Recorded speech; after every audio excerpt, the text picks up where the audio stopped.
Welcome to my YouTube channel Knowledge Dex. Please subscribe my channel and press the bell icon for the regular updates. तो कैसे आप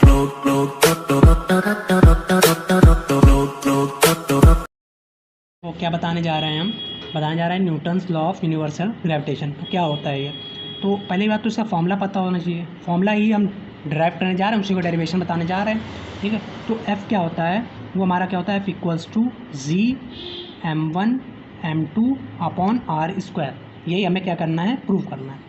इसे prove करने के लिए हम क्या लेंगे, दो मास की बॉडीज़ लेंगे। दो मास की बॉडीज़ मतलब एक हमने क्या ले लिया m1 और दूसरा क्या ले लिया m2। ये दो मास की बॉडीज़ ली और इनके बीच का जो डिस्टेंस रखा है हमने वो रखा है r, और इनका नाम कुछ रख देते हैं a एंड b, इनका नाम रख दिया। तो इनके बीच का डिस्टेंस जो है r है, और m1 m2 दो इसके मास दे रखे हैं। और मास हमने क्यों m1 m2 ही क्यों लिया, क्योंकि हमें पता तो है नहीं कि यहाँ कितने मास की बॉडी, कितने क्वांटिटी की बॉडी दे रखी है। क्या हमें पता है कि कितने kg का यहाँ पर ऑब्जेक्ट दे रखा है, तो इसलिए हम यहाँ पर m1 और m2 ले रखे हैं और उनके बीच का डिस्टेंस क्या रखा है, r रखा है।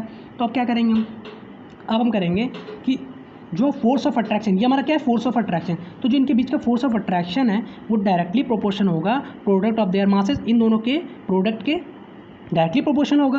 तो ये क्या लिख देंगे, F is directly proportional to m1 and m2। तो ये हमारी कौन सी हो गई, पहली इक्वेशन हो गई। इसी तरह दूसरा, अब हमारा आर का डिस्टेंस का भी कुछ काम होगा। तो क्या करेंगे, F is inversely proportional to square of their distance between them, किसके बीच के, दोनों मासेस के बीच में कितना डिस्टेंस है उसका क्या होगा, इन्वर्सली प्रोपोर्शनल होगा। तो ये हमारी इक्वेशन सेकंड हो गई।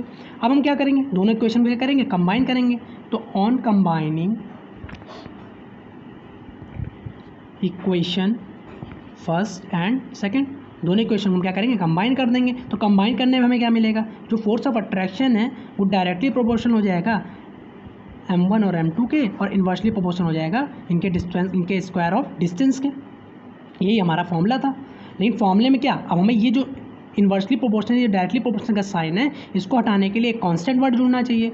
तो कांस्टेंट हम क्या जोड़ेंगे यहाँ पर, एफ इक्वल्स टू जी, एक कांस्टेंट वर्ड है तो ये जी कांस्टेंट ले लेंगे हम, m1 m2 upon R square. यही तो हमें प्रूव करना था। अब हम तुम्हें बता दें फोर्स क्या है, फोर्स ऑफ अट्रैक्शन। देखो इसको सही से लिख देते हैं। यहाँ पर फोर्स क्या है, एफ क्या है, यहाँ पर फोर्स ऑफ अट्रैक्शन है तुम्हारा, और जी क्या है तुम्हारा, ग्रेविटेशनल कांस्टेंट।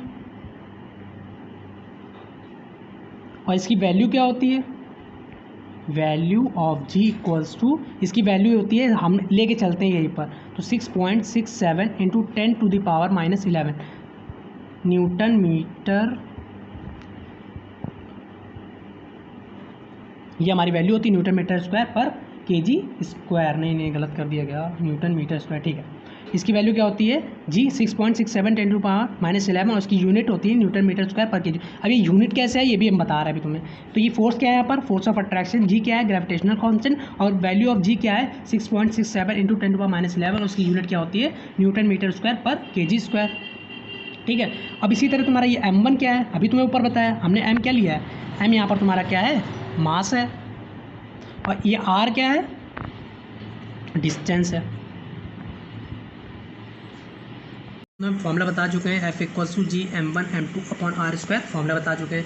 यहाँ पर फोर्स तुम्हारा क्या है, फोर्स ऑफ अट्रैक्शन, जी क्या है, यूनिवर्सल कांस्टेंट है, या फिर ग्रेविटेशनल कांस्टेंट बोल सकते हो। इसकी वैल्यू क्या होती है 6.67 इंटू 10⁻⁻11, और इसकी यूनिट क्या होती है न्यूटन मीटर स्क्वायर पर kg स्क्वायर। ये यूनिट कैसा है, हम कह रहे हैं यूनिट कैसा है, चलो बताते हैं।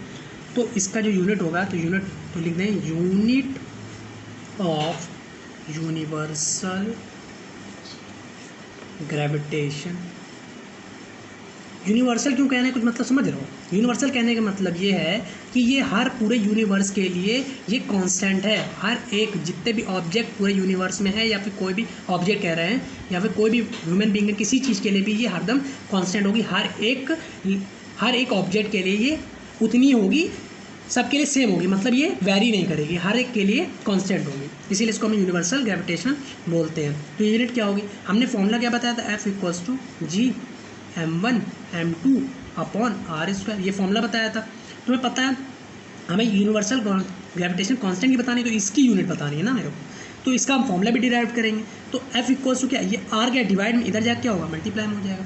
तो F(r²) equals to G(m1 m2) चल रहा है हमारा, ऐसा चल रहा है। तो अभी किस में है, मल्टीप्लाई में है, तो इधर आके डिवाइड में हो जाएगा, F(r²) upon m1 m2 equals to G, ऐसा हो जाएगा। अब इसकी यूनिट कैसे होगी, तो फोर्स की यूनिट क्या होती है, न्यूटन बता रखा है मैंने, और r मतलब क्या, डिस्टेंस है, मतलब क्या, और डिस्टेंस का स्क्वायर है तो मीटर का स्क्वायर, अपॉन ये मास है, मास की यूनिट क्या होती है, केजी, 1 kg ये हो गई और 1 kg ये हो गई, इक्वल्स टू G।